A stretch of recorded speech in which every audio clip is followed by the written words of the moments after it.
তো এ হইতেছে প্রফেশনাল চোর, যে কিনা চুরি করতে গেলেই ধরা খায়। তো ঘরের ভিতরে ঢুকেই বলদে একটা লকার পায়, খোলার অনেক চেষ্টা করে কিন্তু খুলতে পারে না। বলদের লকারের হাতলটাই ভেঙে ফেলছে। তো নিচ থেকে যন্ত্রপাতি নিয়ে আসে লকার খোলার জন্য। মানে একবার আছাড় খেয়েও শান্তি হয় না, এবার আসছে বম নিয়ে।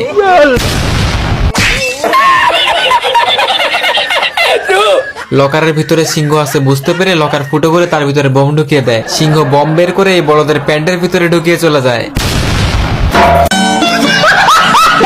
তো এখানে একটা জুতার উপরে সবাই অত্যাচার শুরু করছে। মানে জুতা তৈরিতে এদের পিএইচডি করা আছে। দেখছেন, বলতে না বলতে জুতার নকশা চেঞ্জ করে দিছে। এই বলদে এখানে বিন বাজাইতেছে, আর বিনের তালে জুতার ফিতা একা একাই জুতায় লেগে যাচ্ছে। মানে বেশি পরিমাণ পাতা সেবন করলে যা হয় আর কি। তো এর কাজ দেখে মনে হচ্ছে সে এই কাজে অনেক দক্ষ। ভাই, এখানে একটু ভুল হইলেই ভবিষ্যৎ অন্ধকার হয়ে যাবে।